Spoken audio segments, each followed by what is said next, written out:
Hello, welcome to Still Too Much podcast with your host, Liz Mears.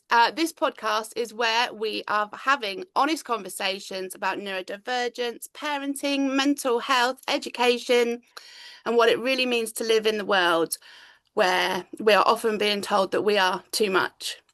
So, whether you're neurodivergent yourself, raising a neurodivergent child, or simply trying to understand things a little differently, I'm really glad you're here. And I'm also super excited to introduce today's guests. And I have the wonderful Martha and Jenny from AuDHDacious Humans, who I came across on Instagram and was instantly like, I like you. So, grab yourself a cuppa, or in my case, a nice coffee, and let's dive in. Jenny and Martha, firstly, I don't know who is who, so please introduce yourselves. That seems So fair. you have introduced yourself as me before, so should I go for it? Yeah, so my name's Martha. Glad we got that. This is Jenny. Glad we got off on the right foot today. Fantastic. I love that so much. That is absolutely fantastic. So how did you both meet? Oh gosh. You can go first this time. You're already in. You're okay, in. I'm already in. You're in. So we met at a progressive school where I was teaching, and I was teaching there for a year before my son joined.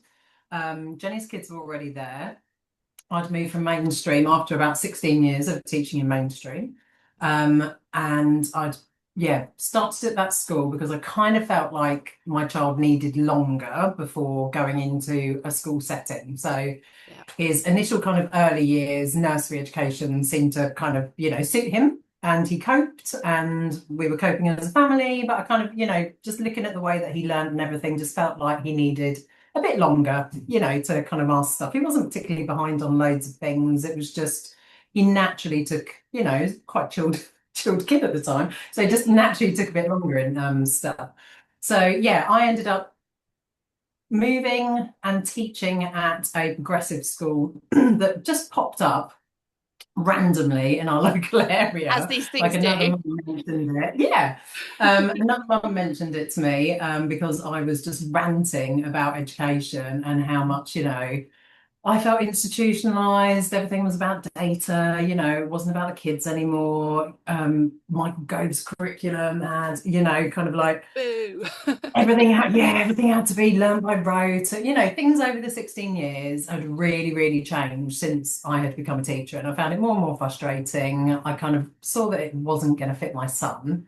So I changed and moved to a progressive school, taught there for a year. COVID happened. That was fun. And then everyone was really struggling. Thanks, COVID. Yeah. So what I didn't realise at the time, until Jenny then came and joined our school, not only as a parent, but as an educator as well, that we were basically all neurodivergent at that school. The kids were neurodivergent, the families were neurodivergent. Sorry if you're listening and you didn't know. If anyone hasn't realised by now who attended that school. Oh, sorry, guys. It's your diagnosis. But so after COVID happened, like everyone was, it dysregulated everyone. Like everyone was out of sorts, and it was a lot. So Jenny joined the teaching team. She'll tell you a bit more about that herself. I my way in. Yeah, she came with us in her sights. She's like, I'm getting into that. I need to be there. And and then we met and ended up supporting each other's children as key teachers, because I taught the older kids, Jenny taught the younger kids, and that's how it kind of happened. Can I just and ask we were there for like another 2 years. Sorry? Oh, can I just ask how old your kids are? Yeah, so my son is 10, and we left school when he was 6.5. So he's been there for 2 years. Yeah. And I have a 13.5 and an almost 12-year-old. Yeah, and you left 3 years ago as well. Yeah, three. Yeah, crikey. Yeah. 3.5. 3.5. 3.5. Yeah, so it's going to be 6 months behind you. 4 years next month that we've been out of school. Yeah. Gosh, so I'm very slightly ahead of you by 4.5 years. We are out. Yeah. Isn't it funny how it just flies? Oh, yeah, honestly. Really. absolutely. Whizzes past. Like every year, it's like, crikey, that's another year. Mm. Goes so quickly. But yeah, that's where we met. So I'm sure you can tell us about how you muscled your way in. Well, Yeah. yeah. So my story is a little bit different in that I started in alternative educational philosophy from the beginning. So I was a Montessori teacher. I think my brain has always worked in a different way. My too muchness never really fit the standard systems. High school was a nightmare. Primary school was okay. High school was a nightmare. Didn't get any formal qualification until I was in my mid to late 20s. So that's just been my path, really. So when my children entered the school, we left Australia. Rather than putting them into school in Australia, we were like, I know what's a better idea than finding them a good school here. We'll fly over to the UK, because Montessori was more, because I actually got my Montessori qualification in the UK when we lived here prior to having children. So this isn't my first time in this country. I just decided I needed to be back. And we knew that Montessori was more prolific and more well understood. And I could see my children were not really going to make it in the mainstream system there either. So we decided just before my eldest turned 5 to fly and move our whole life in 4 suitcases to the UK, landed in Southeast London, closest Montessori school that I could find with a decent reputation. And my 5-year-old started school, and that was kind of how we ended up in the area that we are. She had always struggled with separation anxiety. It was always just, we could tell from about 6 months on that 6 months old onwards, that she was just on her own timeline, in her own world. She was saying full sentences before she was 1, like she was that kind of child. And I thought that the Montessori environment, as being a teacher and being so passionate about it, would be the perfect fit for her in school. Turns out that the neurotype doesn't change when you pop them in an alternative philosophy. And she really struggled. She did all right, maybe for 6 months in that environment, and then she started to struggle. And then there was sort of, she had to progress to an older classroom, and then there was social communication struggles, and it all just sort of kind of rolled on from there. And then my youngest joined, and she had trouble, and we were just at the point where we're like, okay. I tried to talk to the teachers, Montessorian to Montessorian. That didn't work. Apparently, still my child was the problem. So we decided that was enough. And instead of putting them into a state system here, which we were almost going to do, another parent said, have you heard about this alternative school? And I was like, well, now I'm listening. And we begged them to let us in, because it was like the last sign-up day of the last open day of the last chance to get in. And we had like our family meeting on the spot, and we were like, no, we need to be in. And so they let us in. And, that was a much better choice for us. And then over time, obviously COVID happened. And then I started doing provision for the kids that were going in as kids of key workers. So I would pop in, because I used to have a party business running sensory parties for kids that didn't like mainstream parties or entertainers. And I would do sensory trays and tough trays and holiday provisions and all that kind of stuff. So I gradually muscled my way into the teaching team when I could see that they needed it. And that's how I ended up working with Martha. She made a really awesome bath of slime at Christmas, and that was it. We were in. You were in. It was all the slime, really. It was not about me. It's the slime making. Hey, come on. People are looking around going, what is this? What did he do with all this moosh? Like, this is what they need, people. Then the kids were they loved it.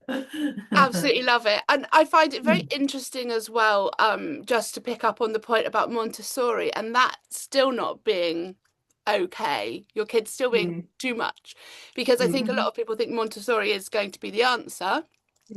I never got my kids into one, but it was definitely something I looked for in my area. We didn't have one. I think that's very interesting, because I often go down the path myself of what if I'd put them in a different space.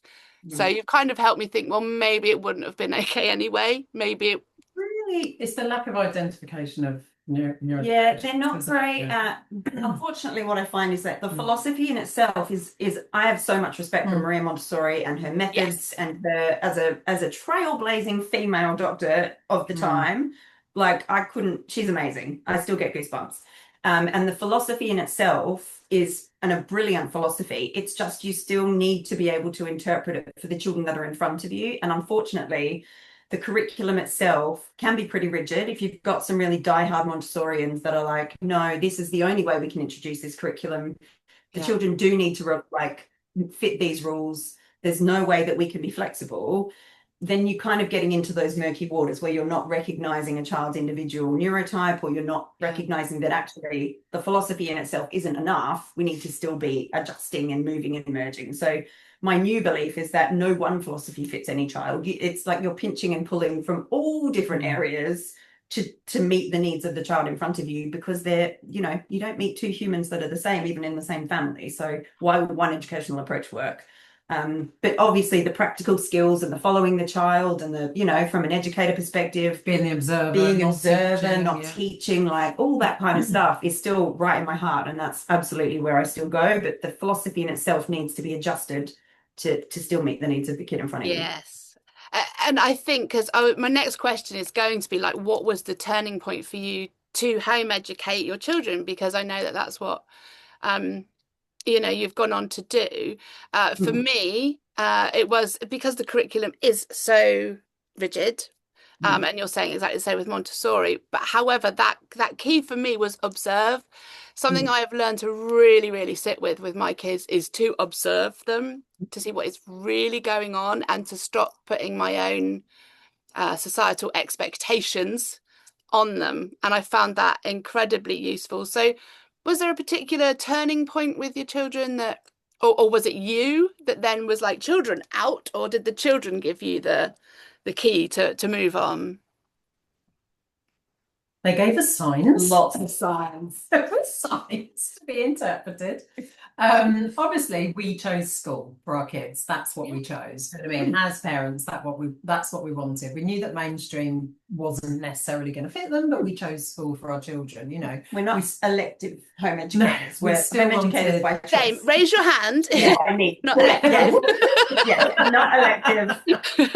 I need. Yeah. So, you know, that was our choice. So obviously decisions were made by us for our children, but then what our children were showing us in something. So when you look at what the school was offering on paper, you know, sounds great. It was kind of less is more, play for longer. Mixed age groups, small class sizes. There was an adventure day, there was a forest school day in the week. There was, you know, it was kind of everything that you thought would be there to nurture your child. But for our neurodivergent children, it was just way too much. So it was too much, and there was still too much expectation and too many transitions, and you know, social environment was difficult. You know, the building environment, you know, so it caused lots of problems, which all pushed towards total overwhelm and shutdown and burnout and total fatigue. You know, we stayed in probably longer than we should have done. You know, because we really wanted to make it work, and we knew that COVID would disrupt everything, and we knew everything just needed some time, but it just got to a point where I just can't do this any longer. I mean, daily meltdowns is not an indicator that anybody's actually thriving, is it? So it was for us in our house. And I don't think our children, I don't know whether our children would have made the decision to leave had we left it up to them. I don't think they would have. No. I think they would have wanted to try because they had friends there. And, you know, it was kind of, I think they may have, you know, but 6.5. How can you make that decision? Well, you say that my son chose, even at the age of 15, because he's autistic, I think, that he should be in school. So why was I trying to offer him something else? Because he felt that was the way forward. And I wish I had one-upped him with the mum. I didn't, because I felt like I was doing what he wanted. That's why I then took out my daughter after primary. Yeah. It's really hard. I mean, my eldest still asks, she still wants to try secondary school. She's still very much like, but what about second, but what about, I'd really like to give it a go. But then when you break it down to how school is portrayed in children's novels or TV programs, or, like grass is always greener, and it's kind of, it always works out for the kids. you know, even if they have struggles, But it's there kind is of, so always a bully, Martha. It's interesting because we've been reading a lot of these things. it's always She's really tough ignoring it. times. There's always a bully. There's always, you Yeah. know, and I'm like, well, this is interesting, isn't it? Mm. Because it's not a true reflection, but why is there always a bully? Yeah. Why is there always someone that's got to create these issues? Yeah. Yeah. So yeah, it is something, an ongoing discussion for us. But I still have to keep sort of just talking about the experiences of the people that she knows that have tried it. What actually, because she does think of the time that we were in the school together as a really lovely time, and she remembers all the lovely times. But lovely things. Yeah. but she doesn't remember how it felt to want to go. She doesn't remember not wanting to go, and she doesn't remember the struggle of collapsing when she got home. Like, there's a lot of things she doesn't remember, and neither should she. It was traumatic for her. Thankfully. Yeah, right. So yeah, it is. But you didn't put the hard. focus on that for her either. No. You know, it wasn't twisted to be her fault, or you know, kind of like, No. yeah, It was just so an experience. it was supported, wasn't it? Yeah. So that was enough for us. Yeah, I think it's really interesting, isn't it? The other question that I've got written down was something that I personally struggled with when I took my youngest out. I experienced a lot of grief when I took my child out because I wanted education. I love school. I had a very mixed bag of experience at school because I went through psychiatric hospital, so I was in and out of school myself. However, my teachers at secondary were always super welcoming. They did everything they could within their remit to, you know, I would turn up in the morning and be like, oh my goodness, Liz, you're here, you know. So I felt the grief that my youngest wasn't going to have some of those sort of adult connections as well. And I'm just wondering if there was grief, anger, relief, what was going on for you as mums and as people? I think there was a lot going on because our income obviously dropped. Single income, so that's like, how am I actually going to make everybody's needs met? How am I going to do it? Was one of the, you know, the financial pressure alone is really strong, but also, yeah, the lack of community and the lack of, like, you know, other parents, and the lack of your kids having all these lovely friends to hang out with. You know, there was a lot of, I think it was just a lot. I don't remember a lot about it because I think it was a difficult time, but I know that it was all the thoughts and all the feelings. It was also a lot of relief because it was quite a lot of stress actually going into that environment every day with them, getting out of the house and bringing them home and managing all of the emotional ups and downs around all of that.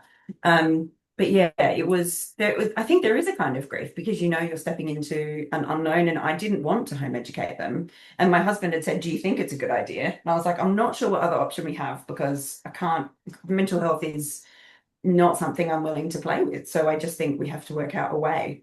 But yeah, all the feels came up for us. But I think we realised that we needed recovery time. Like, even if we were going to go and do something else, do you know what I mean? Eventually.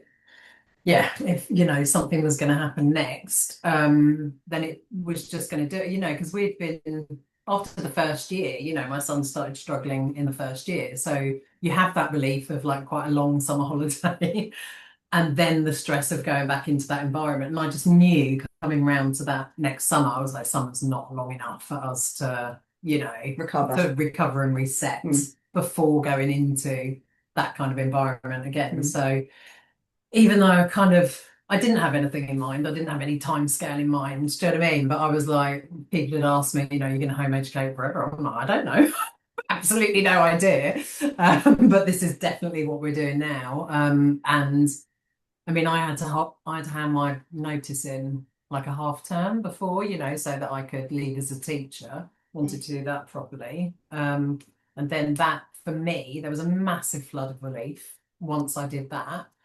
But then obviously getting towards the time when we're actually leaving, it was a lot more. And we still do it now, 4 years on. We go back and join the school for their like summer festival.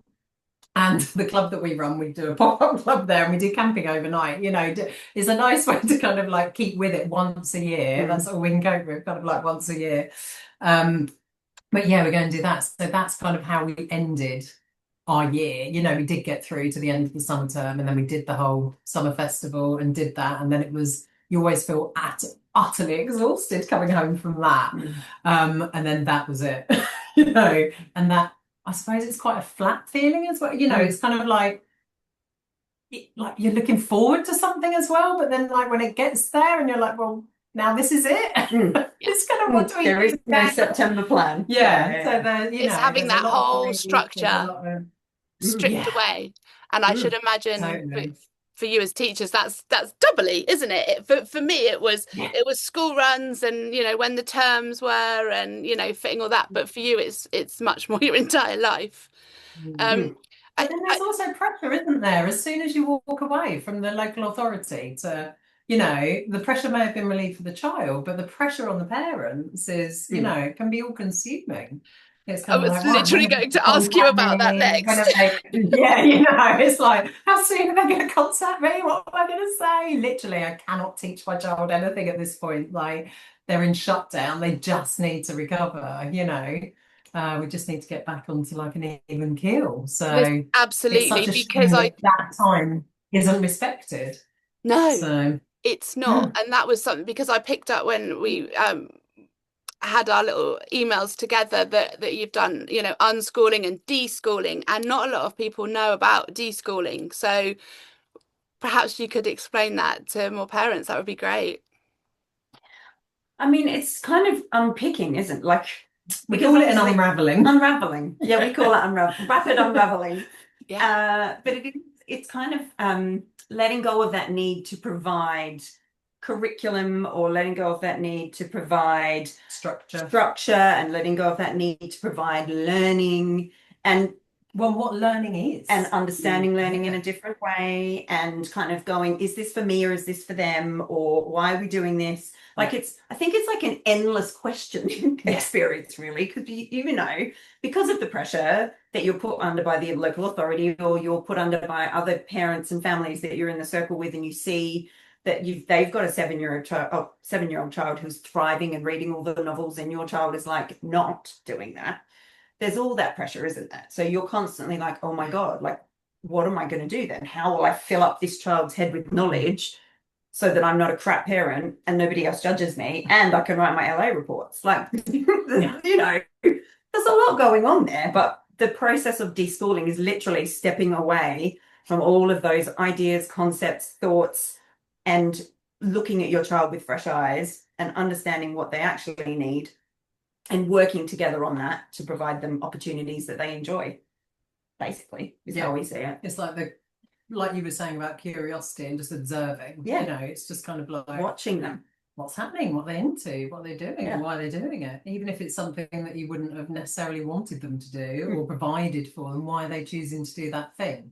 What is the need that they're kind of getting out of it? And sometimes it's just that they're doing it to relax. They're having a lovely time. Yeah. Just doing it for fun. So it have to be like, isn't that learning? Isn't that enough? Like learning about your own needs. Yeah. Isn't it good to find joy? I just like, I just it still comes across as really radical, doesn't it? Yeah. Mm-hmm. Like actually being happy. Oh my God. And also who's in charge if your kid who's teaching them that? Like, you're such a passive parent. Yeah, there's a lot of misunderstandings about it as well, isn't there? For sure.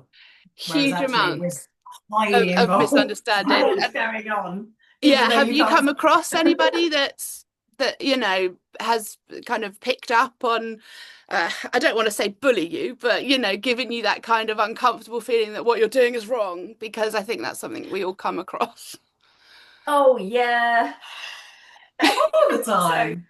We get that it's hard. We absolutely get that it's hard because you're not just unpicking like your educational experience. You're unpicking all of the things that you've been sort of taught, or all of the ways you've been guided through your childhood, almost. Like you're not just looking at education in isolation, are you? Because if you were just doing that would be pretty easy. But you've actually got to start questioning your responses, your reactions, your thoughts, your beliefs, all of those things that came before you even had children, really, because you were parented in a way that you were parented. So when we advise people, because people do weirdly ask us for help and support and ask for us for advice, sometimes we'll give the advice and it'll be like, oh yeah, that's great, I'll try that. And then they'll go and try it, and then they'll come back and go, it's still not working. And we're Doesn't like, work for me. yeah, it doesn't work for me, that advice. And we're like, well, this is the advice we have because this is what we truly, honestly believe is the right thing to do.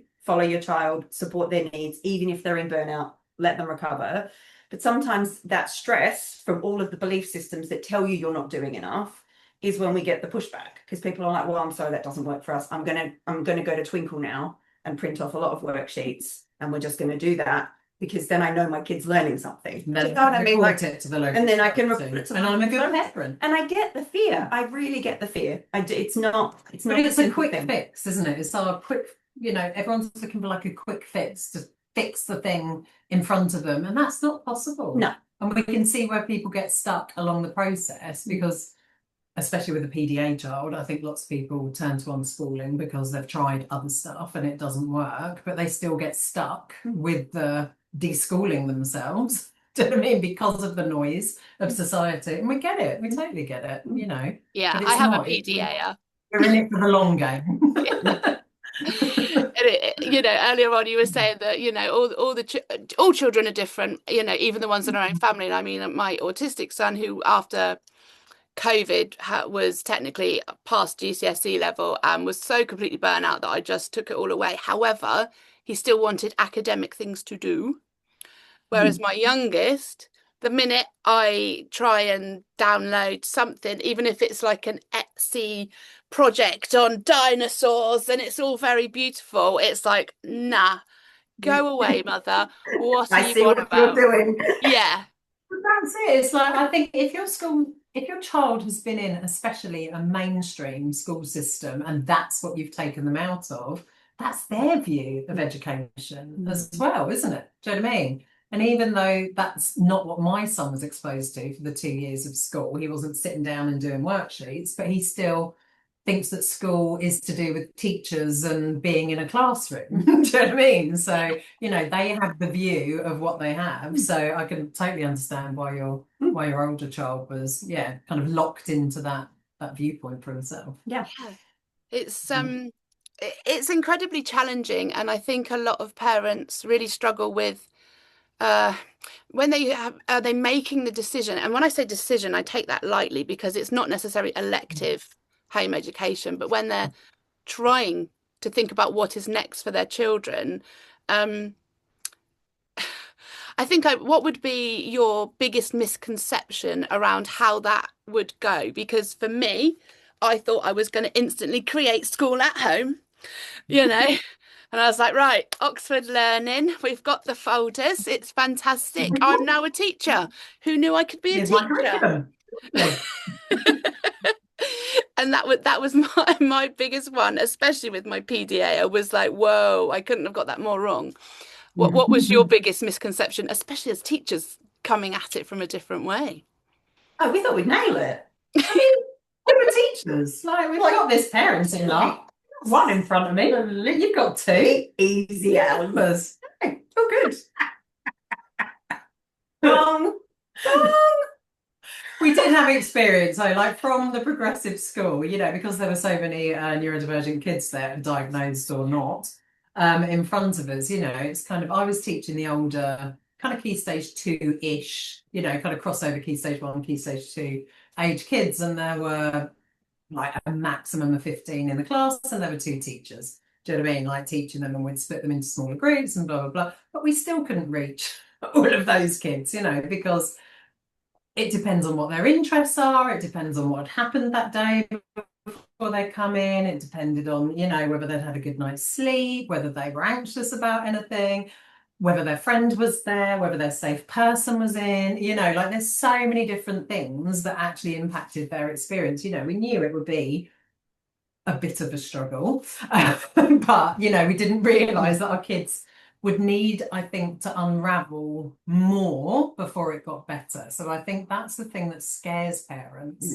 initially, because everyone's masking, everyone is still holding it together to an extent, you know, even though, you know, our kids were school refusal, but we were having to kind of push them through a bit and get them in any way that we could. Because we worked there. because we weren't there and we had to, and there was no, oh, we just won't go into that. Like other parents that had their kids there were able just to not send them in that day, but it wasn't possible for us. So, we had to push through a bit That's more really than others. interesting. I had a lady comment on Facebook saying exactly the same. She was like, how am I supposed to keep my kid off when I'm supposed to be in the same school? And so that made me realise that, I had a privilege. Not that it felt like a privilege, but I had the privilege that I'd given up my job and was just at home. And so I didn't know how to answer her, to be honest. No, I was jealous. I was jealous of the other parents because I'm like, if I was just a parent, I would be able to manage his time better. Do you know what I mean? Like I would be able to give him some rest and recoup to get him to, maybe it would have worked. Who knows? It's all hindsight, isn't it? Yeah. But we also knew that a lot of the kids were relying on us being there because we were their safe people. So it wasn't just the pressure of the job. Yeah. It was because we are very much about the kids and their experience. It was the pressure of letting the other kids down and their families and our, colleagues, but then having to push through our own children who were really struggling to get in on a daily basis to go, no, we have to go. Well, let's go. Like, we're off. The things that schools say, well, they're fine when they're here. And a lot of our kids may have been fine, like when we kind of moved away from them and they were there and they were able to mask their way through, but then it would still create more fatigue, more overwhelm, more burnout. And that's the thing that we had to deal with when we came out of school. It wasn't that we could just change the environment for our children, because obviously that was a major one. We knew the social and the sensory aspects of the environment weren't working. Okay, so we'll switch the environment and then they'll just do their learning at home. No, it was absolutely there's a lot more that needs to really, really change here. So it was, I think most kids that come out of school fall apart. Some end up in their beds, and can't get out. Some of them can't leave the house. Some of them can't. Glued to screens. Absolutely. Can only watch a screen. Don't want to go out on outings. Don't want to do lovely home ed days. Not interested in your Etsy download. Cannot engage with anything that you thought would be fun. Just fun activities. Or just be with the family. They can't do it. It's like, okay, well, we'll just go and socialise with friends and we'll just do days out with them and we'll just, we'll just go with the flow. We'll hang out with other home editors. It was the amount that we thought they'd be able to cope with that they just were not able to cope with because everyone was fucking exhausted. Yeah, it's scary. No, because I absolutely, my son, obviously, bless him, he went into autistic burnout and we're still very much, he leaves the house maybe once a week if I'm lucky. But we have, however, got to the point where he comes down and he'll play board games and he'll play with his little sis and annoy her incessantly. And I've actually got to a point in my life where I'm like, oh, this is what it's like when siblings annoy each other. I don't like it. But I'd never had that before because he'd been so shut down. Because he was in his room all the time, they'd never done that. And now I'm like, oh, I don't like that bit. Proper sibling interaction, yeah. But it's actually a positive. He's just like, what is this sibling dynamic? I'm like, sorry, this is what it is. And I'm an only child, so I had no clue. The child son looks at other people going, why are you being so horrible to each other? And it's like, no, that's what they do. It's there's so many different dynamics that happen underneath one roof. It's really hard to to take it all in and to figure out what is going on. And just I was going to move us on a little bit because I love the shots that you have been firing at your old school people and the kids with regards to being neurodivergent. And as somebody who also found out that they were neurodivergent once their son got diagnosed, and so did my mum, and now the youngest is going through for AuDHD, and I think Daddy is probably AuDHD as well. How on earth what triggered you into going, oh, hold on a minute?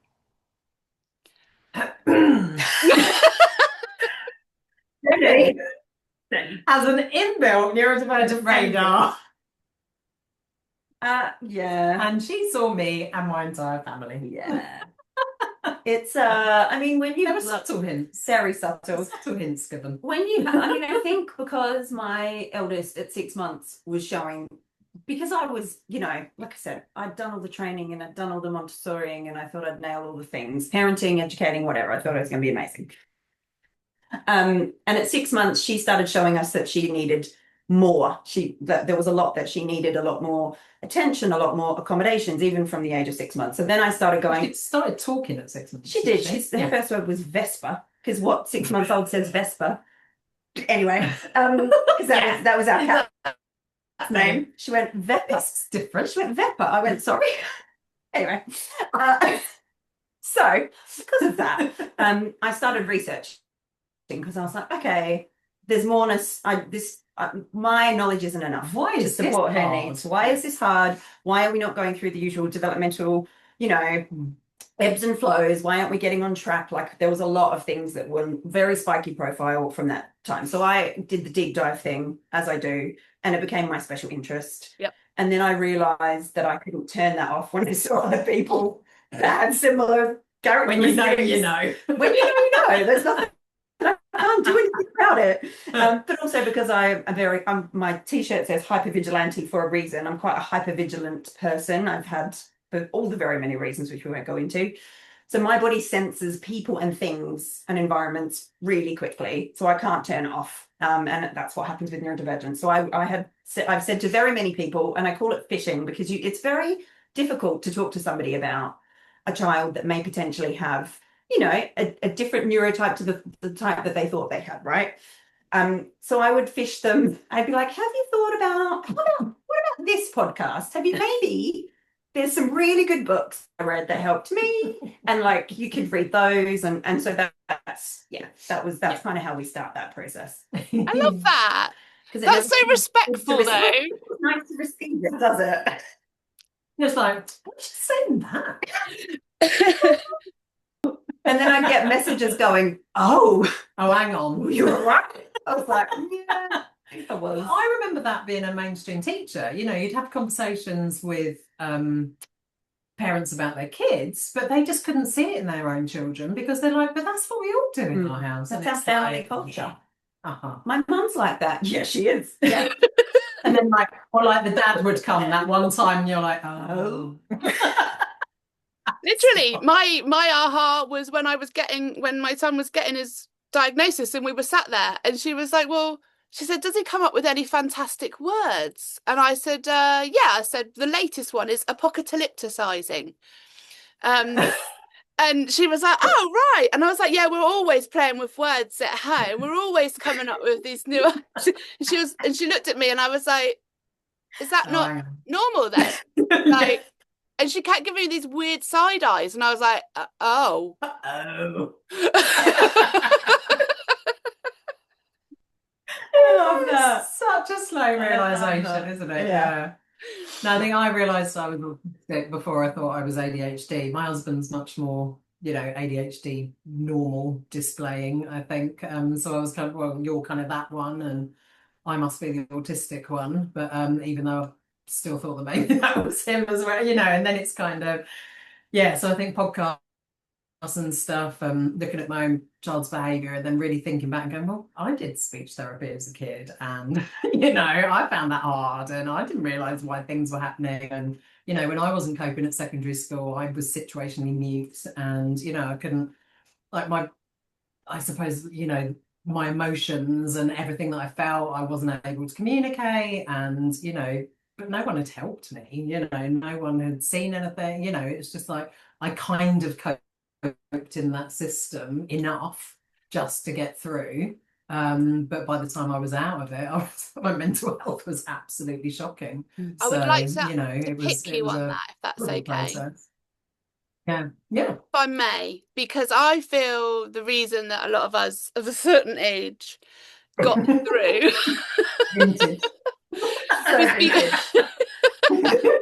obviously I'm only 21, but you know, I feel like there were just enough adjustments made. It was maybe the teachers had just enough time and, you know, to put aside to do something for you, or just enough autonomy to like be like, that's cool, you go and sit down and do that. And do you I'm just intrigued as to what you think has changed. I mean, obviously this could be a whole podcast in itself, within education, and you know, we went Gove. But like, is that, do you see that as well, that maybe we got through it so well because it was adjustable?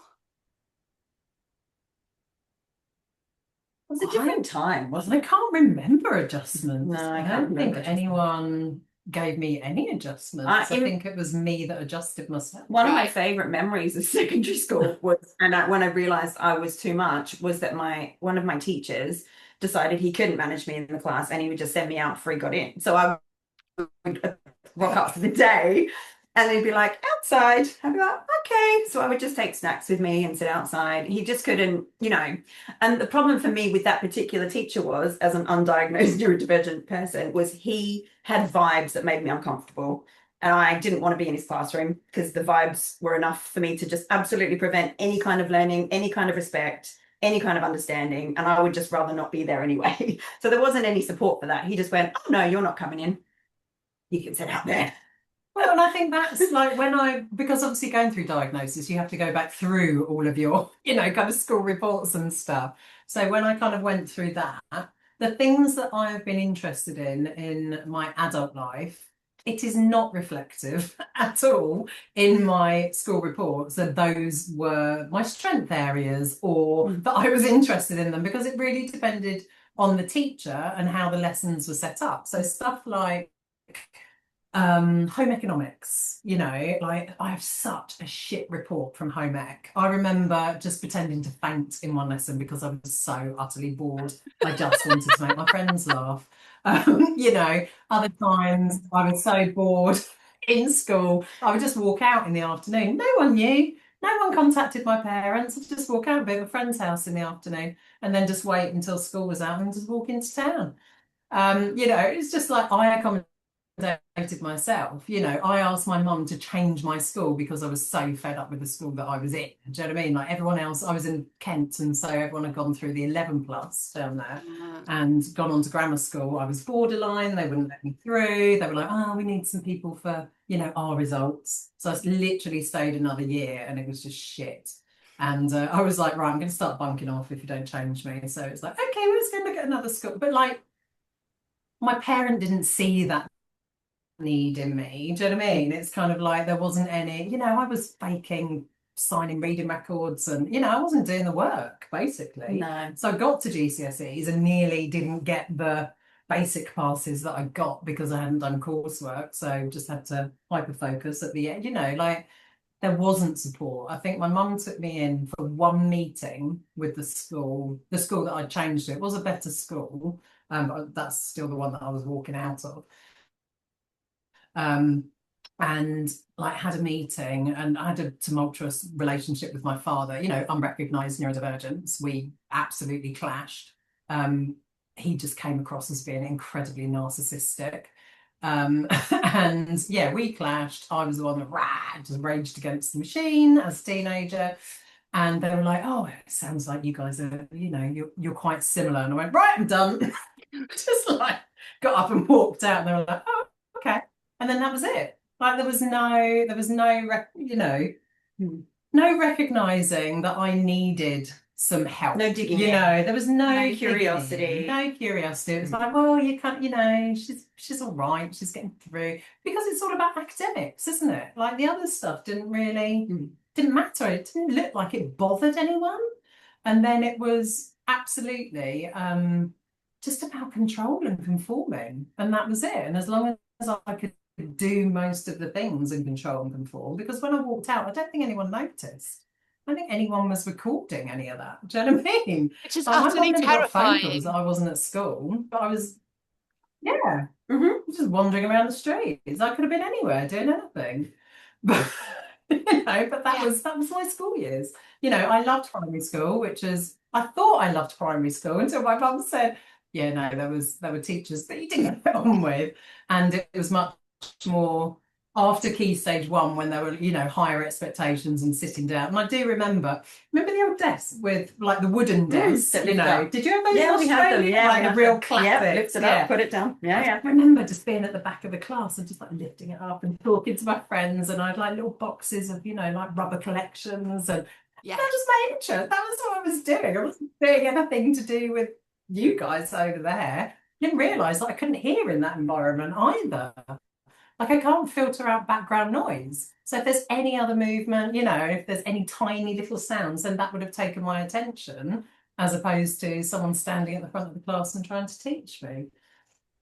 Yeah. Interesting. So me being a mainstream teacher, yeah, I think there's more support for some recognitions. Do you know what I mean? Like the thing that's happened to schools over the years is that money's gone.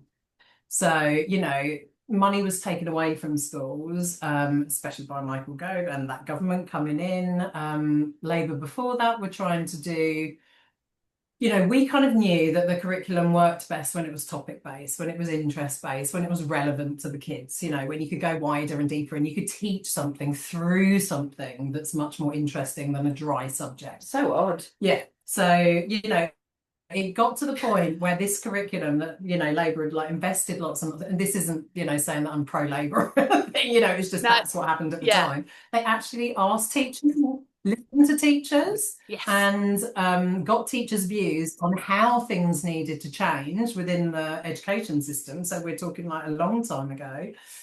And then the Conservatives got in and Michael Gove went, oh, what was my education like? I went to a school where everything was learned by rote, and they sent out the St James Bible to every school because that's what he had in his school, and that made a difference. So that's where resources went. And and then as a teacher, having to teach things like spag lessons, yes, and then kids not just being expected to learn their times tables by SATs in year 6, but then everything was brought forwards. So, that went to year 4 and there's key stage 1 tests that, everyone had to perform and get their way through. And even getting every child to learn phonics, even when they could read already, or they don't learn by learning phonics. That's not the way their neurodivergent brain, is able to pick up kind of new language, So there's just so many different things there. Yeah. And as a teacher of 16 years who did a PGCE, I can't remember being taught about neurodivergence apart from this is what dyslexia looks like, and a few kind of like areas were highlighted. Well, that's something to look out in. But then it was kind of, if you see gaps, between English and maths, for example, then that's a special need. So, flag that, but then someone else deals that within school. You can fill out an initial kind of like report, but that wasn't anything that I had to do. I wasn't able to diagnose children. I wasn't really able to suggest to parents maybe your child's dyslexic or like anything. It's just kind of like, well, let's pop them through some testing, so it's very much there wasn't the knowledge there. I don't think there still is the knowledge there about what to do with neurodivergent kids and how to support them. So a lot is changing and all the money's gone out of schools. They've literally stripped them and taken away all the resources, but they expect them to do more. And then all the Ofsted expects them to do more, and kids are still data, and they still expect them to learn linear fashion. Otherwise, it's the teacher's fault. Obviously, it's the teacher's fault. How dare you? Teachers are not teaching. Exactly. The teachers are not trying to teach because they want all the kids to fail. It's like, oh, absolutely. Gosh, it's really frustrating. So much there. Yeah. It must be so frustrating for you to see as teachers, that's, at your core as part of who you are is you want to educate and help and everything like that. And absolutely. I wonder if we're almost getting, because a lot of the conversation we have at the moment is that there's overdiagnosis, which obviously I don't buy into. However, the special educational needs, I do wonder whether any of it could possibly be the structure of the curriculum not being pliable and therefore pushing too many kids, and that's why there's kind of more with. Does that make any sense? Do you see where I'm going? It's the stamping everybody with the same stamp. That's the thing. Like, it's like, no matter who you are, this is the system. We're pushing you through it. I don't have time. I've got too many kids. You do need to set this test. You know, there's literally so much rigidity because of all the time pressure and the amount of work teachers have to get the kids through to meet the national curriculum targets. And the focus on GCSEs being the only outcome. Yeah, focus on and obviously English and maths and all that kind of stuff being at the forefront. So yeah, I think absolutely you can't expect good outcomes when you when you say, well, that's the only educational approach we're going to offer, and that everyone's just going to have to deal with it. You can't. It's not viable. Yeah, and it's creating the need for diagnosis. Yeah, do you know what I mean? Yeah, absolutely. Yeah. I honestly, I could talk to you forever about this educational thing, but I do, however, have got a couple of other questions I would like to ask with regards to your parenting since you got diagnosis. So I would be interested to know what you know about teaching and how that has affected you with regards to what are you actually diagnosed with? If you're not self-diagnosed, this is completely valid, obviously. But yeah, how has that affected your parenting and now how you are treating your children, helping them grow?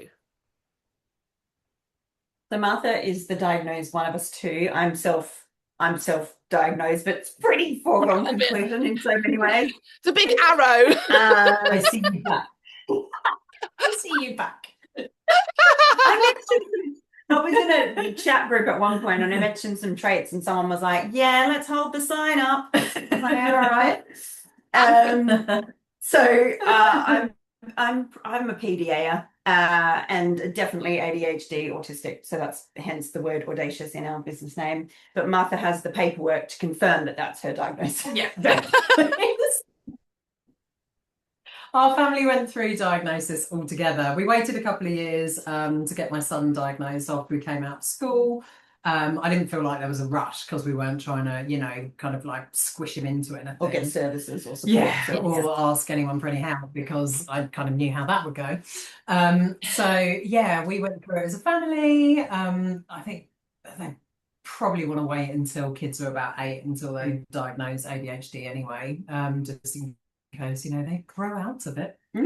But we changed the environment and everything went loads of arts. So I was like, I feel like there's a better groundwork. It's like, well, we've made all these changes and blah blah blah, but look, this is still how things are operating. So this isn't just something that's in the moment. Yes, this is something that's an underlying need. Well, diagnosis gives you information, doesn't it? Like, if it gives you nothing else, it doesn't, because people actually think about it as well. People in detail get really upset or concerned about having labels, but you get a label whether you're diagnosed or not, because people will call you too much, or they'll call you, too intense, or they'll call you too direct, or like you get a label regardless. So you might as well have a label that gives you information and doesn't affect your self-esteem forever. I mean, it might still do that, but it's better to have the information given to you so you can identify with your traits being a neurotype as opposed to being a fault in who you are as a person fundamentally. Yes. And so that's how I see diagnosis. It's like, it's information. It makes me aware that my children have these particular traits. I can see them myself anyway. I saw them before they were diagnosed, so it makes no difference to me. And therefore, it's just like I think similarly to what we do now together, which is our home education provision. It's kind of like our house is like a science lab, but without all the cool gadgets. Like, it's like I'm winging it, try it out. Winging it, try it out, cause and effect. Like, okay, I have a hypothesis that if I present this to my child, there's a likelihood she might try it. She probably won't. Like, it's literally like, that's how I approach parenting. And obviously, we have known triggers, we have known stresses, we know what causes our children to really struggle with different things. So we scaffold them around that. We don't make it like a one size fits all approach. It's never the same twice in a row, but there are certain rhythms and structures that we apply that just make things less hard. It doesn't make it easy. That's our whole thing. We're not talking strategies or quick fixes to make things easy for parents. It's just like, how can I make this less hard for me? How can I make this less hard for them? And how can we all just get through? Well, I think it's modelling as well. Do you know what I mean? Once you understand your own neurodivergence, you're modeling how you're dealing with the situation. You know, it's staying calm is fantastic for co-regulation, but they need to see, you know, when we're struggling as well. We need to voice it. We need to say what's going on, and the fact that it's not something to worry about, or, you know, it's just kind of like everyone's human, everyone's going to have feelings, we're going to work our way through it. You know, it's kind of, there are things that we can do. You know, we understand ourselves what we need in the moment, and it's just helping each other to apply it. So I think it's much more, you know, you become buddies as opposed to the hierarchy of parent child. Oh, don't talk about that, because who's in charge? Don't be a child's friend. Still very much in charge. But People I get think that's really what it is, confused. isn't it? Mm. Yeah, because it's like, I'm not treating my child as my best friend, and I'm not offloading all my shit on them and making them. That's not what I mean by that. Do you know what I mean? But it's like, you have to buddy with them. Like when I was a teacher and you would get informed about your next class for the next year, and there was a difficult child, you know, coming into the, I'm like, they're going to be my friend. Do you know what I mean? It's like, you know, it's relationship building, you know, and you have to have that relationship. You have to have that connection that if things go wrong, and of course they will, you know, we will fuck up, we will make mistakes, we don't have all the answers. We're just trying to do the best in the moment. Depends how our hormones are on the day, or you know, how much sleep we've had, or you know, what's going on in life for us as well. But you know, they need to know that we're kind of going through it together. And my child, you know, comes at me with some of the shit that I come at him at, you know, which is, you know, really supportive kind of in the moment. But that's not me, you know, abusing him or putting, you know, it's just, we're responding to each other as humans, as opposed to and being able to come back and say, sorry, I lost my shit. It's like, do you know what? But the reason why I lost my shit was, I think I was hot in the moment, or I hadn't done this, or blah, it wasn't you. Exactly. I'm sorry it got directed at you, but these were the reasons why. And that gives them such an insight into their behaviour, you know?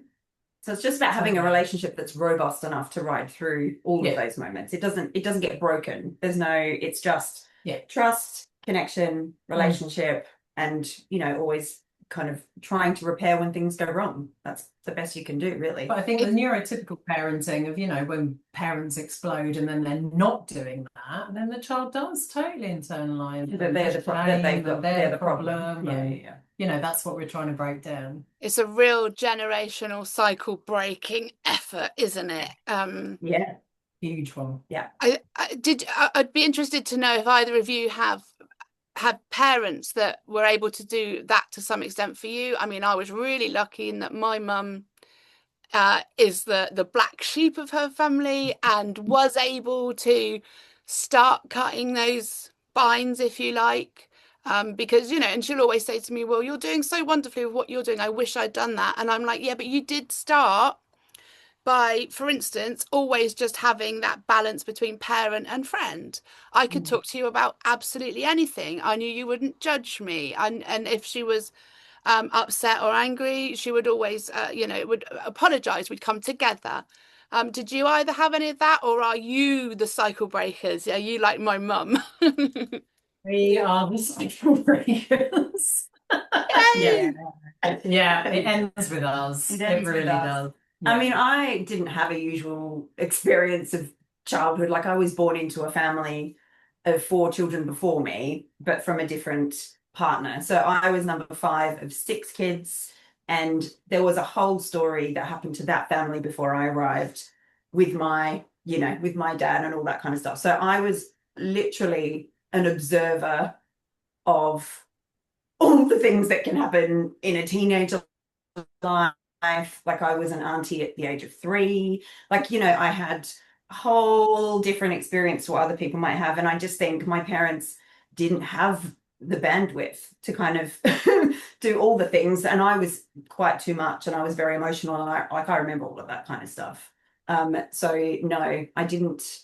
I think they did the best they could with what they had. And then as I got older, mental health conditions crept in and some traumatic experiences crept in, and I ended up just parenting myself. So I didn't have, and I could see through all of the shit that was happening. And I think it was a gift that I was in that position in the family, to be honest, because I was able to observe, identify, see all the patterns coming. I was like, okay, that's not okay. Why are you accepting that? This is, to the point where I'm not proud of it, but whatever. I was a teenager, and I remember having a stand-up row with my grandmother when I first recognized the gaslighting and the bullshit and the politics and how she was playing all of the family members against each other. A massive fight with her. She was in her late 70s, early 80s. I was like, the fuck is this? Yeah, absolutely I not. was the problem.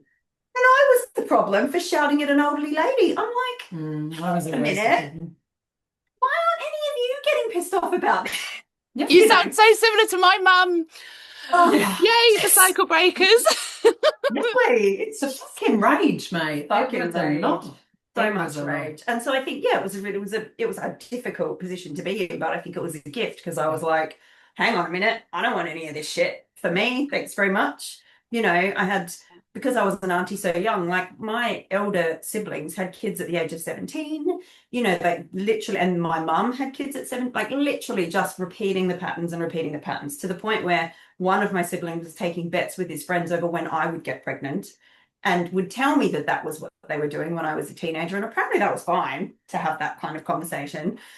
So I was always just like, fuck you for this shit. This isn't happening. You can absolutely guarantee that isn't on my mission for anything that's happening in the future. And so very sadly, but also not in lots of ways, I don't have a relationship with any of my family anymore. So there's no coincidence that I'm on this side of the planet and they're on that side of the planet. But it's my mum ended up exactly the same. And yes, there comes a point where your own life is much more important than dealing with that. Yeah. Can't. Yeah. So, it is what it is, but it's the reason we do what we do at AuDHDacious. So it's given, our purpose. It's turned into purpose, I suppose. Well, why we run club as well, like we know we have to find the people that understand us, understand our kids, understand why we're doing it this way, and try and find your own community. Tell me more about what it is that you actually do, because obviously I've been on your Instagram and had a look, but people watching and listening don't know exactly what you offer, so tell me.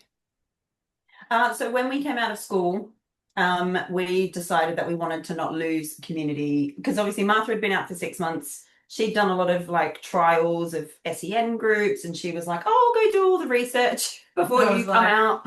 Nope. And then she went, nope, it's not going to work. No, we're going to have to make our own. We're going to have to make our own thing. So classic, if you can't find it, you build it. So we built it and we made our homemade. Yeah, the school was moving as well. Yes. So that's why Jenny was like, well, we can't do the move. No, they were moving quite far away.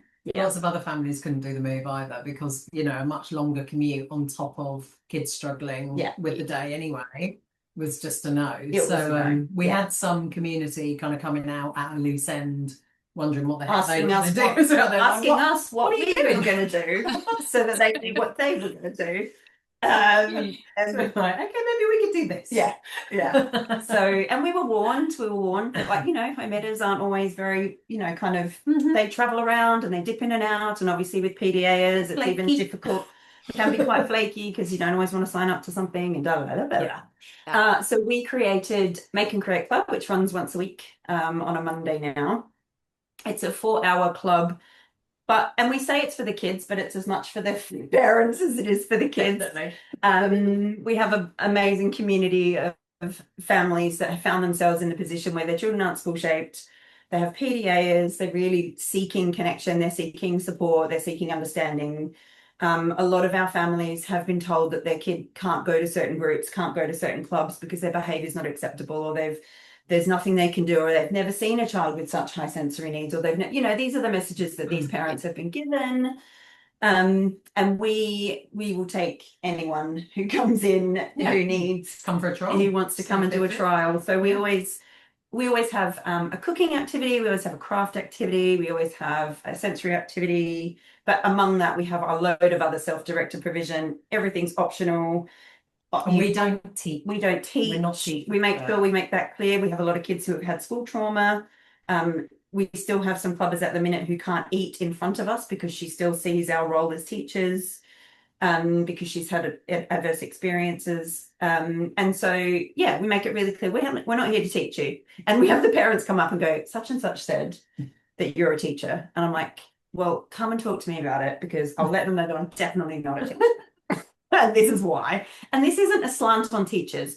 This isn't a slant on teachers. No. The community in front of us have had experiences where they haven't felt safe for whatever reason in the presence of that level of authority. And so our job is to rebuild that trust. And so that's what we try to do. We try and rebuild the trust. We try to give them some fun stuff to do.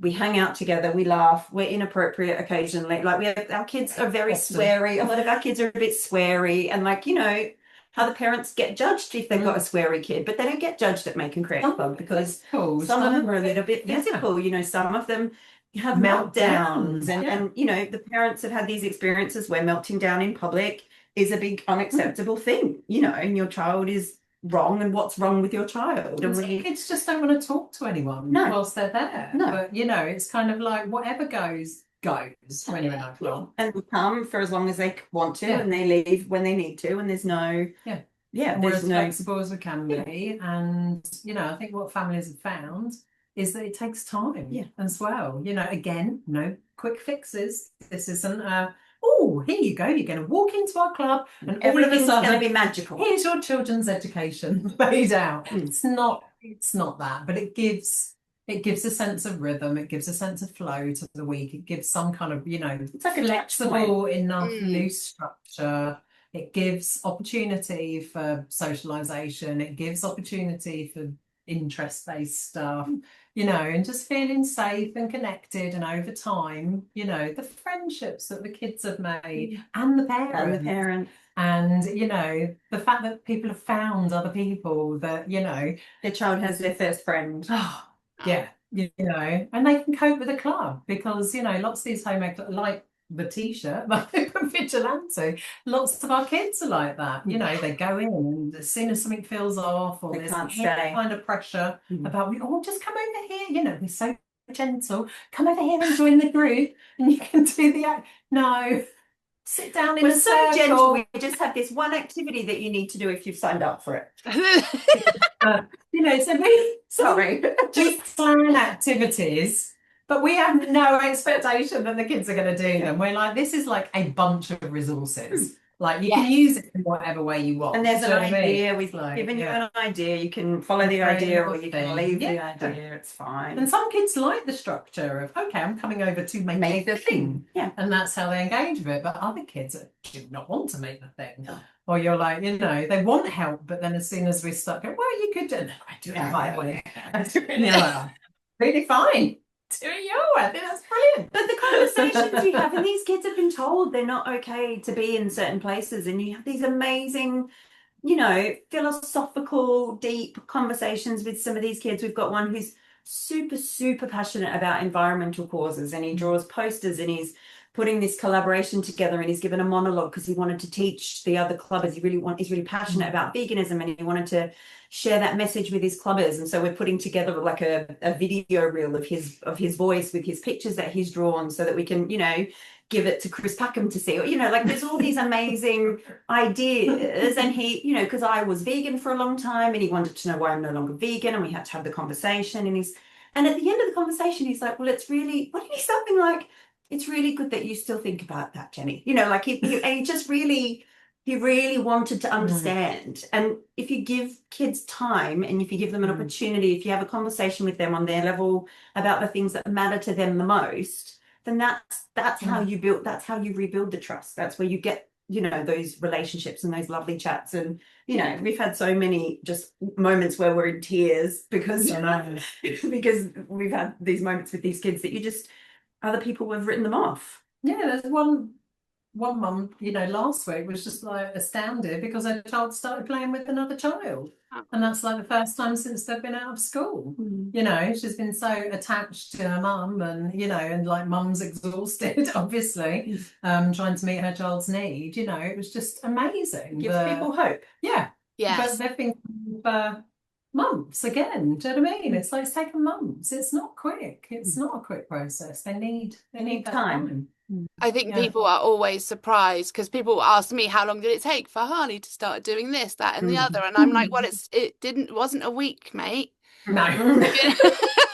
One month or a year. Ours was 18 months. Ours was Well, like 18 and it's different again for every child. every child. It depends how long they've been in these traumatic places and how old they are and how, you know, everything that's going on. I mean, like I said, we're 6 years out of education and still just coming out. I would say he's not burnt out now, but we're in the still building trust. And trust is a massive thing for our kids that I think does get damaged. I really, really, it just sounds wonderful what you're doing. Whereabouts is it based? We're in Southeast London. In Southeast London. Yeah.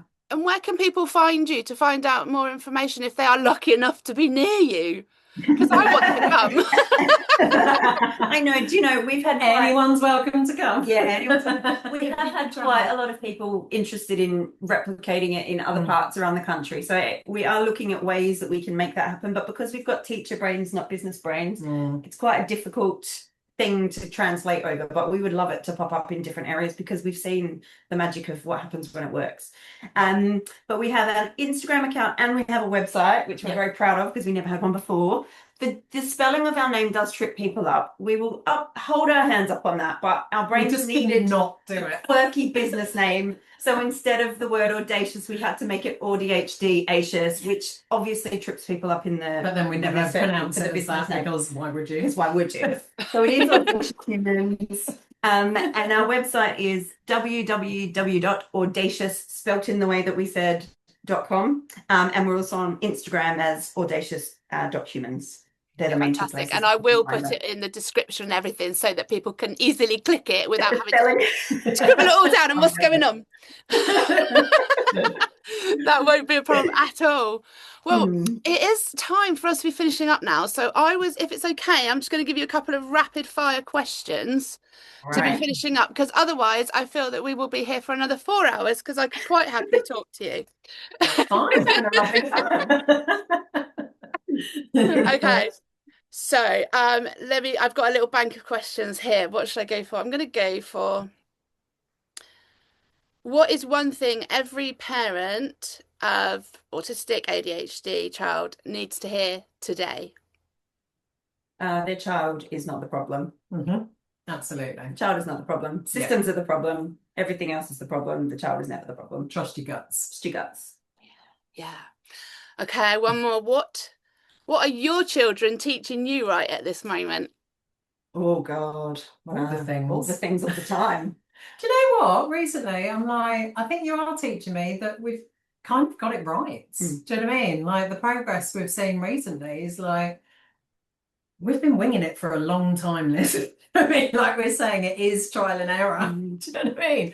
But actually, I think we have got it right. You know, the progress and stuff, the nuggets, the glimmers, the how things are moving on, and you know, is great. Yeah, I think that's the feedback we're getting at the moment. One of my children is teaching me that even though words are telling her something, the way my body is communicating it is different. That's really good. Yeah. She's like, that's not what you're saying though. I'm like, no, it is what I'm saying. She's like, no, it's not. This is what you're saying. Honestly, there's nothing like having a neurodivergent kid to call you on your BS. 100%. Great. And then I'm like, yeah, all right, you're right. I was stressed about this, and this is what, you know, and then you explain why it was different. But yeah, that's the thing at the minute. I'm like, oh God. That's absolutely wonderful. Yeah, accommodations work as well. Like my child is verbal, but in times of overwhelm, can't access words, you know, and it's like, if all neurodivergent kids were given alternative ways of communicating, then that could break down, you know, some of the issues. Yeah, absolutely. Some of the struggles that you have with connecting with your child and understanding what's going on. And, you know, something happened with Minecraft this morning. I won't go into it. It was a big, long, you know, thing, but it was devastating to him. But when I grabbed his iPad, and this is something that he has not used for like a really long time, ages ago, we downloaded a AAC communication device so that he could do stuff, but he can actually type in to get it to, text to speech. So even though he wouldn't need the, kind of symbols particularly, the fact that he can do text to speech, he went and grabbed it and was able to communicate everything that went on and how he needed us to help him in the moment, because he texts, "I'm really sad." And it's like, no, we get it. We're totally there. We understood, we could, get on it to help it. Whereas before, if you're not able to communicate, you're like, well, is it this? Is it that? And then they're escalating because you're not naming the thing that it is, but they need you to understand, but they can't say it. All of those kind of struggles. So yeah, I think that was a really good. I was like, God, I'm so fucking glad I did that. They're such great teachers. They're so It's so good. I definitely, I would agree that communication being in different ways has been one of the ways that my kids have taught me to completely go at the world differently, for sure.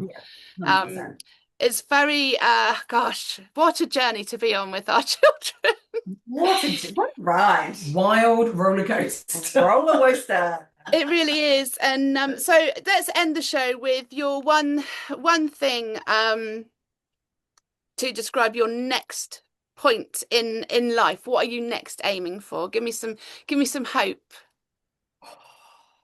Wowzers. We want to reach more humans, don't we? Yeah. Like, from a business side, through AuDHDacious, we want to try and reach and connect, build community. What we would like other neurodivergent, parent educators to do would be to do what we have done with Club. Yeah. So if we can reach them specifically to start up things in their area, then to actually give something to our community. Make it better. Yeah, absolutely. To spread further and wider, then we would, if I could have a magic wand, be very happy with that. That would be what we would like to do for sure. So that's I think brilliant. We try and reach the parent educators who have got any kind of spoons left that they can, even if they don't have the spoons, it's worth pushing on through to try and create something that will regain your spoons. Because it gives you so much back, and you'll find them. But it gives you so much back, and you find them. Yeah. And we just keep hearing so many teachers are taking their own children out of education, and I think once you understand the system and the confines of the system, it's possibly an easier choice for us than other parents. So that's our hope. That's brilliant. I honestly, absolutely, I'm blown away by what you are creating. And yes, I will be keeping in touch with regards to getting it going in our area. I think that these things need to go, countrywide, globally, everything like that. That would be fantastic. Thank you so much for joining me today. This has been such a pleasure. Seriously, I'm gonna chat. Just so good. And we could, we'll have to do it again another time on other things, because there's a million other things I could ask you about, I'm sure, and we can see how AuDHDacious Humans is going. Love chatting. Fantastic. Well, thank you so much for listening to another episode of Still Too Much podcast, everybody. And if something in today's conversation has made you feel seen or heard, or just a little bit less alone, that's exactly what we're here for. You can find me on social media at Liz Mears. You can find these lovely ladies at AuDHDacious Humans, and everything will be down in the description for you to follow. So until next time, keep remembering that you are not too much. You're perfect as you are. See you again. Bye.